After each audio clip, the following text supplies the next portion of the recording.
അതിശ്രേഷ്ഠരിൽ അനുഗ്രഹിക്കപ്പെട്ട ഭവനങ്ങളായിട്ടുള്ള പ്രിയ സഹോദരങ്ങളെ സുഹൃത്തുക്കളെ, ഞങ്ങൾ തിരുവനന്തപുരം ജില്ലയിലെ നെടുമങ്ങാട് പ്രദേശത്ത് ബൈബിൾ കോളേജ് എന്ന സ്ഥാപനത്തിൽ നിന്ന് ലഘുവിമുക്ത സന്ദേശയാത്ര സുവിശേഷത്തിന്റെ ഭാഗമായി ഞങ്ങൾ കടന്നു വന്നു.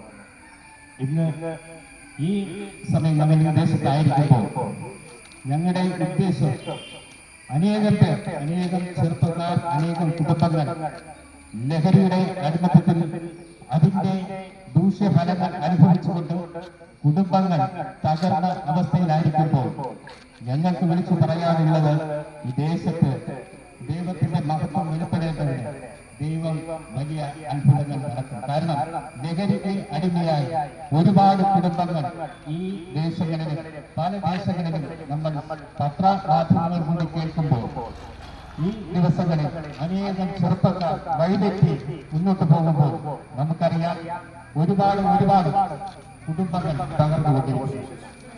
ലഹരി എന്ന ഒരു മഹാവിപത്ത് നമ്മുടെ ഇടയിൽ ഉണ്ട്.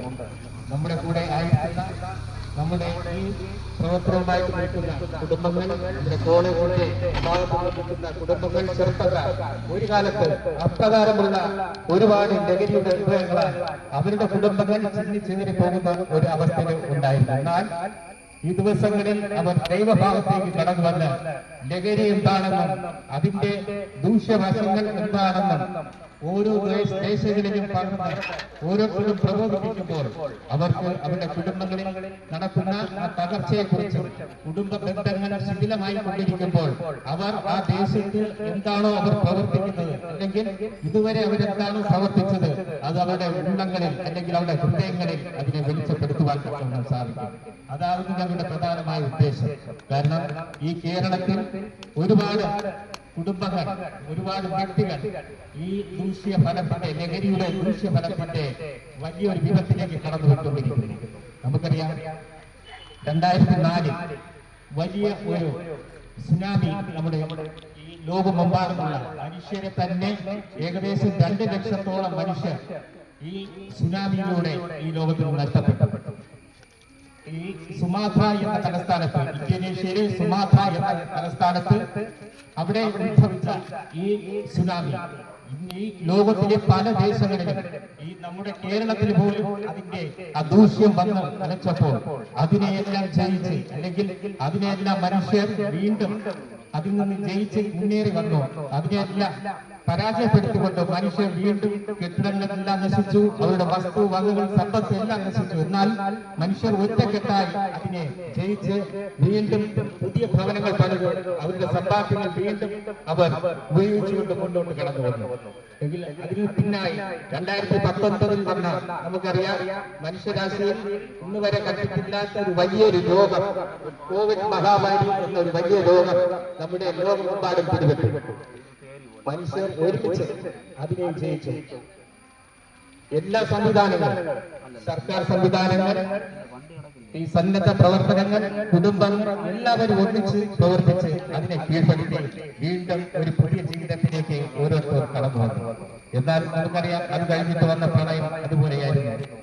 അത് മനുഷ്യന്റെ എല്ലാ അവസ്ഥകൾക്കും ഒരു മാറ്റം വരുത്തി അവരുടെ ഒരു പുതിയ ജീവിതം, അല്ലെങ്കിൽ പഴയ ജീവിതത്തിൽ നിന്ന് പ്രളയത്തിന് ശേഷവും പ്രളയത്തിന് മുൻപും എന്ന ഒരു കാഴ്ചപ്പാടിലേക്ക് കടന്നു വന്നു. അതിനെല്ലാം എല്ലാ സംവിധാനങ്ങളും മനുഷ്യരുടെ ജീവിതങ്ങളും എല്ലാം ഒത്തൊരുമിച്ച് നിന്ന് അതിനെ പോരാടി അവരുടെ കുടുംബങ്ങൾ, അല്ലെങ്കിൽ അവരുടെ സമ്പത്തെല്ലാം നേടി മുന്നോട്ട് വന്നപ്പോൾ അവർക്ക് അതിനെ കീഴ്പ്പെടുത്തുവാൻ സാധിച്ചു. എന്നാൽ ഞാൻ ദുഃഖകരമായ ഒരു സംഭവം, അല്ലെങ്കിൽ ഒരു സാഹചര്യം ഞാൻ പറയട്ടെ. ഇന്ന് മനുഷ്യർ തന്നെ മാറ്റുവാൻ, അല്ലെങ്കിൽ മനുഷ്യർ തന്നെ അവർ വിളിച്ചു വരുത്തുന്ന ഒരു മഹാമാരിയായി ലഹരി മുന്നോട്ട് പോകുമ്പോൾ, എല്ലാവരിലും അത് പടർന്നു പിടിച്ചുകൊണ്ടിരിക്കുമ്പോൾ, മനുഷ്യർ അത് വിളിച്ചു വരുത്തിക്കൊണ്ടിരിക്കുന്ന ഒരു മഹാമാരിയായി മുന്നോട്ട് പോകുമ്പോൾ അതിനെ സ്വയം കീഴ്പ്പെടുത്താതെ അവർ അതിലോട്ട് അതിന്റെ ആ ലഹരിക്ക് അടിമയായി തീരുന്നു. ഞാൻ പറയട്ടെ, ആ ലഹരിയെ, അല്ലെങ്കിൽ അത്തരത്തിലുള്ള ആ സാഹചര്യത്തെ നമുക്ക് മുന്നോട്ട് നയിക്കുവാൻ, അല്ലെങ്കിൽ മുന്നോട്ട് അതിനെ ചേർത്ത് നിൽക്കുവാൻ തക്കവണ്ണം നമുക്ക് സാധിക്കണം എങ്കിൽ നമ്മൾ ഒത്തൊരുമിച്ച് നിന്നാൽ മാത്രമേ സാധിക്കൂ. കാരണം ജീവിതത്തിൽ ഒരുപാട് അവസ്ഥയിൽ കൂടി കടന്നുപോയ വ്യക്തികളുണ്ട്. ആ ലഹരിയിലേക്ക് ഉപയോഗം കൊണ്ട് തകർന്നു പോയ കുടുംബങ്ങളുണ്ട്.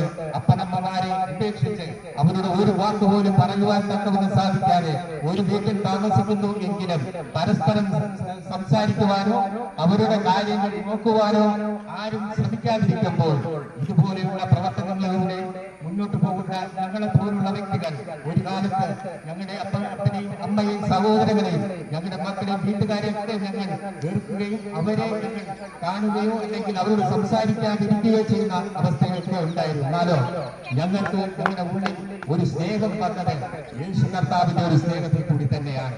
തിരുവചനത്തിൽ വ്യക്തമായി പറയുന്നു, ആരെ പ്രകാശിപ്പിക്കുന്ന ഒരു വെളിച്ചം പ്രകാശം ലോകത്തിൽ വന്നുകൊണ്ടിരുന്നു എന്ന്. മനുഷ്യർക്ക് ഇന്ന് അറിഞ്ഞുകൂടാത്ത അല്ലെങ്കിൽ വെളിപ്പെടാത്ത ഒരു കാര്യമാണ് നമ്മുടെ ഹൃദയത്തിൽ ഒരു വെളിച്ചം പകർന്നിട്ടില്ല എന്നുള്ളത്. നമ്മുടെ ഉള്ളിൽ സ്നേഹമുണ്ട് എങ്കിലും അത് ചിലർക്ക് വെളിപ്പെടുത്തുവാൻ കഴിയുന്നില്ല.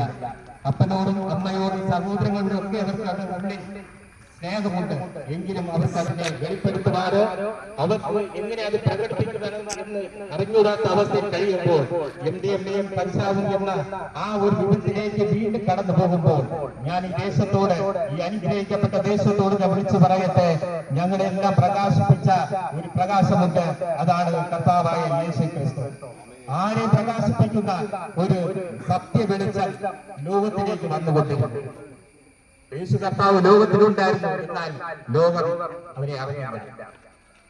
ഒരു കാലഘട്ടത്തിൽ ഞങ്ങൾ അറിയാതിരുന്ന സ്ഥലത്ത് ആ സത്യ വെളിച്ചത്തെ ഞങ്ങൾക്ക് തിരിച്ചറിയുവാനും സത്യ വെളിച്ചത്തെ ഞങ്ങൾക്ക് മനസ്സിൽ ഹൃദയത്തിൽ ഉൾക്കൊള്ളുവാനും കഴിഞ്ഞത് ആ കർത്താവായ യേശു ക്രിസ്തുവിന്റെ ആ സത്യ സുവിശേഷം തന്നെയാണ്.